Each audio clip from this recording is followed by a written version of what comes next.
बिस्मिल्लाहिर्रहमानिर्रहीम। अस्सलाम वालेकुम डियर स्टूडेंट्स। हमारा जो आज का लेक्चर है ये एफएससी फर्स्ट ईयर फ़िज़िक्स और हमारा जो टॉपिक है वो है rules for deciding number of significant figures. Last day जो था हमारा सिग्निफिकेंट फिगर से रिलेटेड एक पार्ट था जो पीछे हमने डिस्कस किया था कि सिग्निफिकेंट फिगर्स जो होती हैं वो क्या होती हैं, हमने एक्सप्लेन किया था व्हाट आर सिग्निफिकेंट फिगर्स। आज हम किसी भी मेजरमेंट में अगर आपको कोई मेजरमेंट जो रिकॉर्डेड मेजरमेंट है अपने ऑब्जर्वेशन की तो मेजरमेंट ली, उस मेजरमेंट को आपने जो डिजिट्स की फॉर्म में नंबर्स की फॉर्म में लिखा, तो हम ये देखना चाहते हैं उसमें कितने नंबर ऑफ़ सिग्निफिकेंट फिगर्स हैं, किसी मेजरमेंट में कितने नंबर ऑफ़ सिग्निफिकेंट फिगर्स हैं। उसके लिए पहला पार्ट जो है वो है डिजिट्स, कि अगर आपने एक मेजरमेंट की है उसमें जो डिजिट्स हैं तो डिजिट्स को देख के आपने ये फाइंड आउट करना है कि उस मेजरमेंट में कितनी नंबर ऑफ़ सिग्निफिकेंट फिगर्स हैं। तो रूल्स हैं, तो वो रूल्स सीखते हैं पहले डिजिट्स के लिए। नंबर 1, ऑल डिजिट्स, किसी मेजरमेंट में all non zero digits, all non zero digits, जितने भी नॉन ज़ीरो डिजिट्स हैं आर सिग्निफिकेंट, वो सिग्निफिकेंट हैं। दैट इज़ कौन से नॉन ज़ीरो? 1 2 3 4 5 6 7 8 और 9, ये नॉन ज़ीरो डिजिट्स हैं। और ये सारे नॉन ज़ीरो यहाँ कहीं भी आ जाएगा मेजरमेंट में तो ये डिजिट क्या होगा, एवरी नॉन ज़ीरो क्या होगा उस मेजरमेंट में सिग्निफिकेंट होगा। अब नॉन ज़ीरो के बाद ज़ीरो की बात करते हैं। नंबर 2, अब ज़ीरो जो है किसी भी मेजरमेंट में ज़ीरोज़ में और में नॉट भी सिग्निफिकेंट। ज़ीरो सिग्निफिकेंट हो भी सकता है और नहीं भी हो सकता। कब सिग्निफिकेंट होगा ज़ीरो, कब सिग्निफिकेंट नहीं होगा, उसको हम देखते हैं।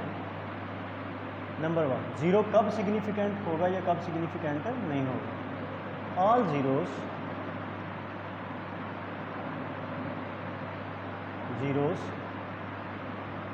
या ज़ीरो टू द लेफ़्ट, अगर कोई भी ज़ीरो जो है to the left of a significant figure, किसी भी सिग्निफिकेंट फिगर के लेफ़्ट में आएगा तो वो क्या होगा, will be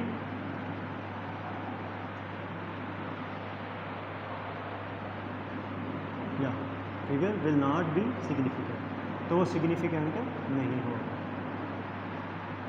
that is insignificant. वो क्या होगा, इनसिग्निफिकेंट होगा। ठीक है। इसी तरह जो नंबर 2 इसका फर्स्ट कि ज़ीरो टू दी लेफ़्ट जो है वो क्या होगा, सिग्निफिकेंट नहीं होगा, इनसिग्निफिकेंट होगा। मसलन फॉर एग्जांपल अगर आपने मेजरमेंट लिया 0.213 तो उसमें जो सिग्निफिकेंट फिगर्स हैं वो 213, क्यों, ये नॉन ज़ीरोज़ हैं, ये नॉन ज़ीरो। तो ज़ीरो क्या होगा, टू द लेफ़्ट है, इसलिए ये क्या होगा, सिग्निफिकेंट नहीं होगा, zero is not significant. Similarly 0.0213 तो इसमें ये दोनों ज़ीरो क्या हैं, सिग्निफिकेंट नहीं है, क्योंकि ये क्या आ गया, सिग्निफिकेंट फिगर के टू दी लेफ़्ट है, इसलिए ये क्या है, इनसिग्निफिकेंट। ठीक है, आगे zeros between two significant figures, कि अगर एक ज़ीरो दो सिग्निफिकेंट फिगर्स के दरमियान में आ जाएगा, between two significant figures is, वो क्या होगा, सिग्निफिकेंट होगा। To the left of a significant figure वो सिग्निफिकेंट नहीं होगा, लेकिन zero between two significant figures वो क्या होगा, सिग्निफिकेंट। फॉर एग्जांपल अगर देखें 0.21302, इसमें देखिए ये ज़ीरो जो है ये नॉन सिग्निफिकेंट है, लेकिन ये ज़ीरो चूँकि दो सिग्निफिकेंट फिगर्स के दरमियान में आ गया, इसलिए ये क्या होगा, सिग्निफिकेंट। सिमिलरली 408, इसमें ये ज़ीरो जो होगा वो क्या होगा, सिग्निफिकेंट, क्योंकि ये दो सिग्निफिकेंट फिगर्स के दरमियान में है। इसी तरह लेट्स से, अब देखें ज़ीरो हमने टू द लेफ़्ट बात की, बिटवीन दरमियान में, अब रह गया ज़ीरो टू द राइट।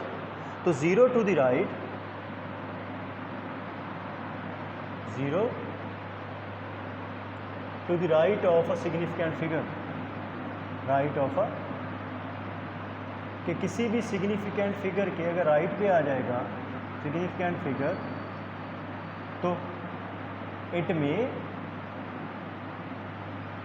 और मे नॉट बी सिग्निफिकेंट, मे और मे नॉट बी, तो वो सिग्निफिकेंट हो भी सकता है और नहीं भी हो सकता। देखिए टू द लेफ़्ट सिग्निफिकेंट नहीं होगा, बिटवीन सिग्निफिकेंट होगा, और टू द राइट हो भी सकता है, नहीं भी हो सकता। अब देखें इन case of decimal fraction, in case of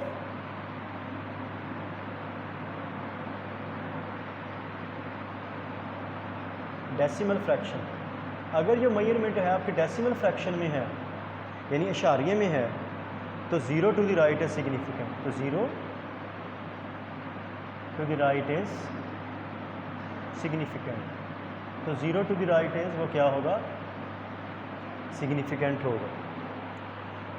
मतलब कि अगर डेसिमल फ्रैक्शन में मेजरमेंट आपने की है तो ज़ीरो टू द राइट क्या होगा, सिग्निफिकेंट होगा। मसलन देखिए यहाँ पर 0.2080, यहाँ पे देखें ये ज़ीरो टू द लेफ़्ट है, ये सिग्निफिकेंट नहीं होगा, ये बिटवीन है, ये सिग्निफिकेंट होगा।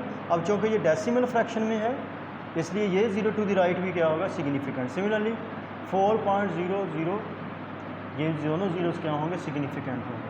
2.400000, ये सारे ज़ीरोज़ क्या होंगे, सिग्निफिकेंट होंगे।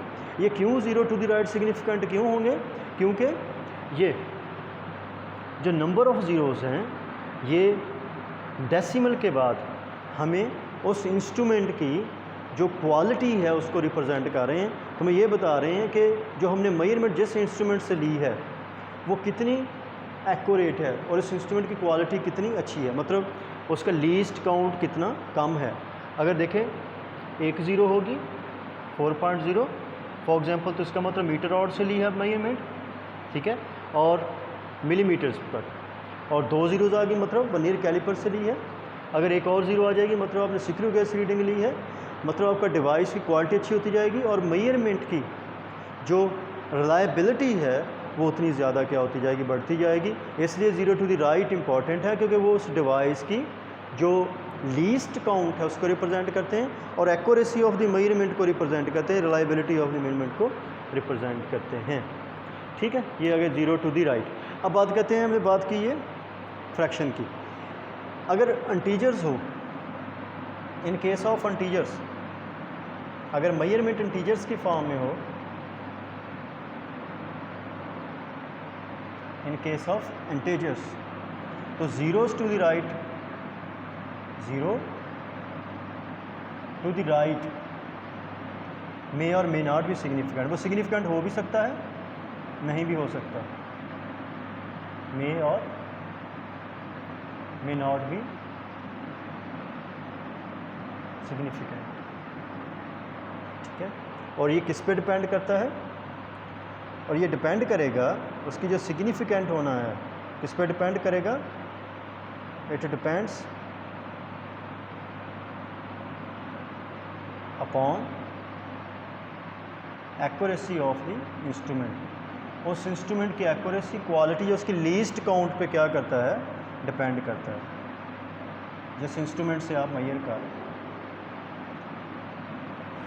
फॉर एग्जांपल फ़र्ज़ करें कि लेट आपने एक मेजरमेंट की है, कि आपने मैस मेजर की है, वो है 8000 kg, 8000 kg। तो अब देखें इसमें कितनी सिग्निफिकेंट फिगर्स होंगी। नंबर 1, अगर उस इंस्ट्रूमेंट का जो लीस्ट काउंट होगा वो 1 kg होगा, 1 kg मतलब कि ये 1 kg तक मैयर कर सकता है। 1 kg तक होगा तो इसका मतलब जिसकी यूनिट्स हैं वो भी सही मैयर हो सकते हैं, मतलब इसकी जो तीनों ज़ीरोज़ हैं ये भी सिग्निफिकेंट होगी। 8 तो नॉन ज़ीरो है, वो तो है ही सिग्निफिकेंट। तो इसका मतलब इसमें सिग्निफिकेंट फिगर्स कितनी होंगी? 1 2 3 4 सिग्निफिकेंट फिगर्स होंगे। या आप इसको क्या से लिखेंगे? 8.000 10 रेज़ पावर 3 kg, यह है। ठीक है, इसमें 3 सिग्निफिकेंट फिगर्स, ज़ीरो वाली, एक जो है नॉन ज़ीरो, ये है। अगर लीस्ट काउंट जो है, if least count is 10 kg, then इसका मतलब क्या है कि यूनिट सही मैयर नहीं कर सकता, तो 10th प्लेस से वो सही मैयर कर सकता है, यानी 10th प्लेस से वो नीचे नहीं जा सकता। 10 प्लेस से कम वेट्स नहीं है, वेट कम से कम जो वेट है वो 10 का है, तो इसलिए आप 10th से स्टार्ट होंगे, मतलब जो सिग्निफिकेंट फिगर होगा वो 10th से होगा, मतलब यहाँ से ये ज़ीरो नॉन सिग्निफिकेंट होगी और ये 2 ज़ीरोज़ क्या होंगी? सिग्निफिकेंट होगी। तो नंबर ऑफ़ सिग्निफिकेंट फिगर्स होंगी वो 8.0 10 रेज़ पावर 3 kg। सिमिलरली 4, इसमें कितनी होंगी सिग्निफिकेंट फिगर्स? 3, इसमें कितनी होंगी? 4। अगर लेट्स से 100 kg होगा तो ये 2 ज़ीरो ही नहीं, 8.0 10 रेज़ पावर 3 kg। अब नंबर ऑफ़ सिग्निफिकेंट फिगर सिर्फ 2 होंगी। सिमिलरली अगर लीस्ट काउंट जो है वो 1000 kg है, यानी जो वेट है 1000 का है, तो आप 1000 से ही सही मेजर कर सकते हैं, मतलब जो 1000 वाले वेट है 1000 2000 8 7 8000 वो, लेकिन 1000 से कम वो नहीं जा सकता, इसलिए सिर्फ 8 × 10 रेज़ पावर 3 kg ऐसे लिखेंगे, यानी सिर्फ 1 सिग्निफिकेंट फिगर होगी, सिर्फ एक सिग्निफिकेंट फिगर होगी। तो यहाँ पता चलता है कि नंबर ऑफ़ सिग्निफिकेंट फिगर्स किस पे डिपेंड करते हैं? Least count of the instrument पर डिपेंड करते हैं। इसके बाद अगर साइंटिफिक नोटेशन में दिया हुआ हो, if any measurement is in scientific notation, then number of significant figures जो होंगी वो कौन सी होंगी? अदर देन 10 रेज़ पावर, यानी 10 रेज़ पावर वाला जो फैक्टर है उसके अलावा जितनी भी फिगर्स होंगी वो क्या होंगी? सिग्निफिकेंट होंगी। क्या कहेंगे कि इन साइंटिफिक नोटेशन, इन scientific notation all digits other than 10 rays power, 10 rays power जो भी है, ठीक है, 1 है 2 है 3 है 4 है, 10 रेज़ पावर, उसके अलावा जितने भी हैं आर वो सिग्निफिकेंट होंगे, आर सिग्निफिकेंट।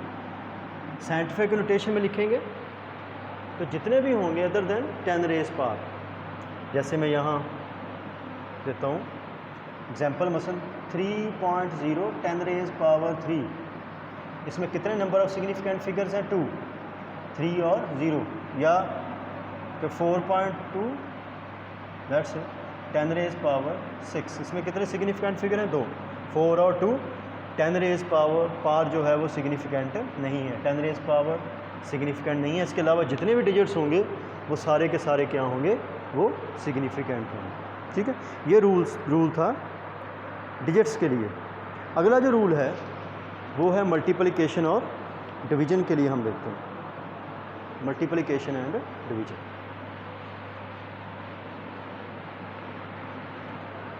कि जब भी आप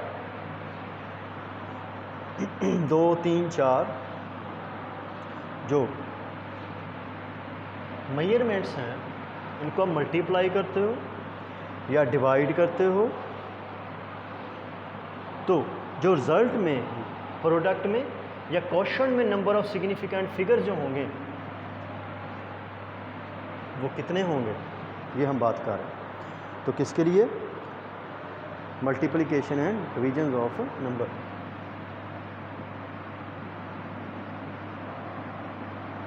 मल्टीप्लिकेशन ये दूसरा है, पहला हमने डिजिट्स के लिए पढ़ा, मल्टीप्लिकेशन एंड डिवीजन ज़रब और तकसीम के लिए पढ़ा ऑफ नंबर्स। ठीक है, नंबर्स को मल्टीप्लाई करते हैं या आप डिवाइड करते हैं। तो उसमें ये देखना है, याद रखना है कि नंबर ऑफ़ सिग्निफिकेंट फिगर्स जो डिवाइड करके आंसर आएगा उसमें कितनी होंगी, जो ज़रब करके जो आएगा उसमें कितनी होंगी, वो डिपेंड करेगा किस पे, लीस्ट एक्यूरेट फैक्टर पे।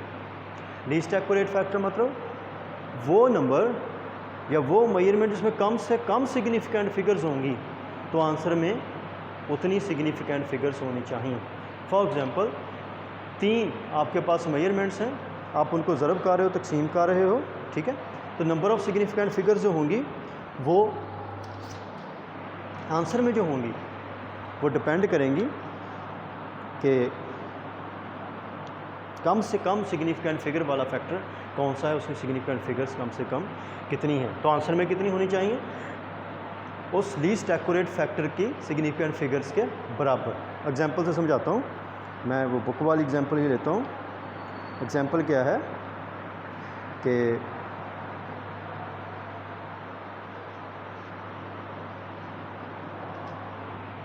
ठीक है, तो keep number of significant figures in question या प्रोडक्ट, यानी हासिल ज़रब और हासिल किस्मत या तकसीम में कितनी आपने नंबर ऑफ सिग्निफिकेंट फिगर्स रखनी है, not more than contained in least accurate factor. और लीस्ट एक्यूरेट फैक्टर कौन सा है, जिसमें नंबर ऑफ सिग्निफिकेंट फिगर्स कम से कम है। याद रखना है, लीस्ट एक्यूरेट फैक्टर कौन सा है, जिसमें नंबर ऑफ सिग्निफिकेंट फिगर कम से कम है।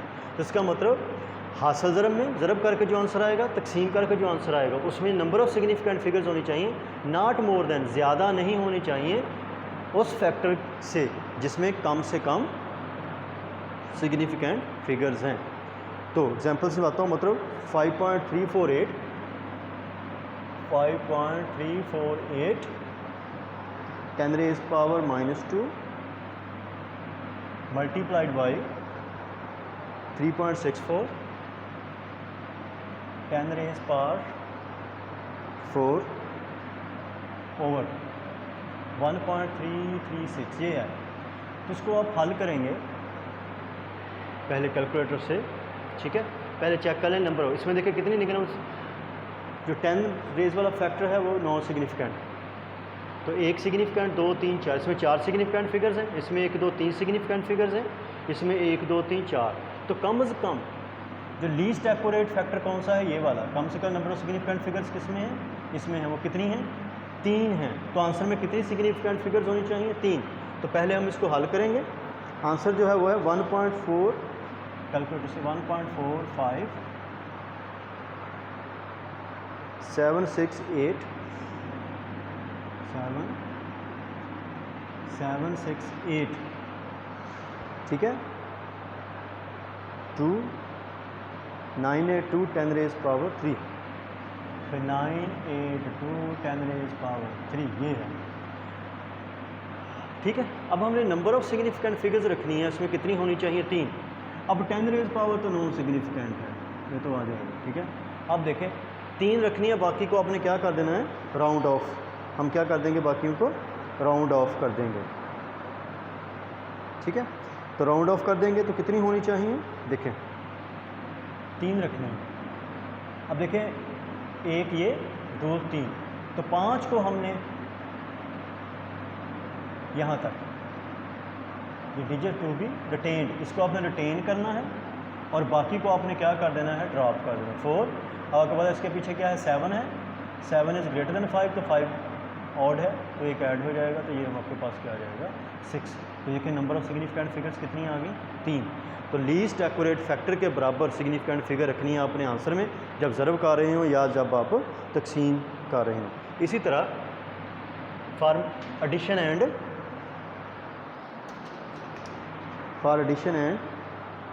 सब्ट्रैक्शन, एडिशन और सब्ट्रैक्शन के लिए हम क्या करेंगे,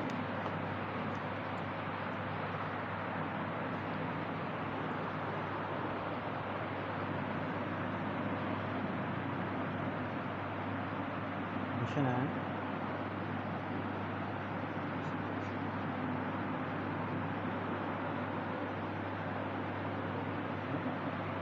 अब देखिए इसमें हम नंबर ऑफ़ सिग्निफिकेंट फिगर्स नहीं देखेंगे, बल्कि इसमें हम देखेंगे डेसिमल प्लेसेस। जब जमा कर रहे हों, जब तफरीक कर रहे हों, एडिशन सब्ट्रैक्शन के लिए जो आंसर आएगा उसमें नंबर ऑफ़ सिग्निफिकेंट फिगर्स नहीं देखेंगे। हम ये देखेंगे कि आंसर में जो डेसिमल प्लेस है या जो डेसिमल जो है जो कितनी प्लेसेस पे है, तो डेसिमल प्लेस को हम देखेंगे। अब देखें, फ़र्ज़ करें हमारे पास जो 2 या 3 हम मेजरमेंट्स को नंबर्स को ऐड कर रहे हैं, तो एक में जो डेसिमल प्लेसेस है, जो डेसिमल है वो 3rd प्लेस पे है, दूसरे में 2nd प्लेस पे है। ठीक है, तो आप आंसर में क्या होना चाहिए, जो कम से कम प्लेसेस हों यानी आप उसको 2nd पे रखेंगे। तो हम क्या कहेंगे, ठीक है, answer should be equal to, इसमें क्या होना चाहिए, number of decimal places in the answer should be equal to smallest number of decimal place in any quantity. ठीक है, the number of decimal places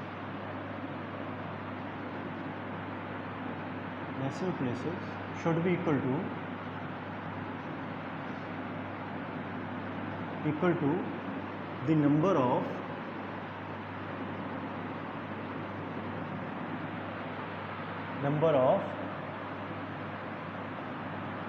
decimal places of quantity। कौन सी quantity, which has minimum decimal places,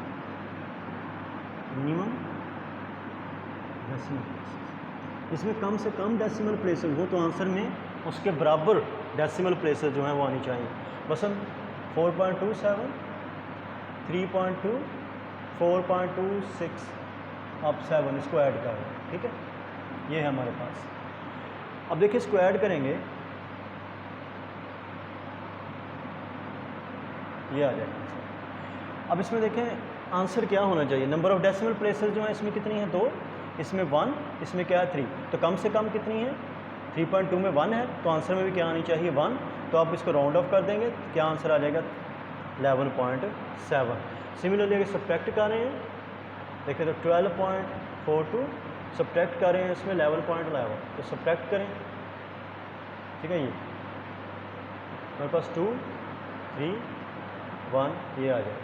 अब number of decimal places में कितनी है 1, तो answer में कितनी होनी चाहिए, ये 1। ठीक है, तो नंबर ऑफ़ डेसिमल प्लेसेस जो आंसर में होना चाहिए जमा करते तो फ्री करते हुए उसमें उतनी होनी चाहिए जितनी उस फैक्टर में है जिसमें कम से कम नंबर ऑफ़ डेसिमल प्लेसेस हैं। तो डियर स्टूडेंट्स, उम्मीद करता हूँ आपको समझ आ गई होगी इसकी। Thank you so much. अल्लाह हाफ़िज़।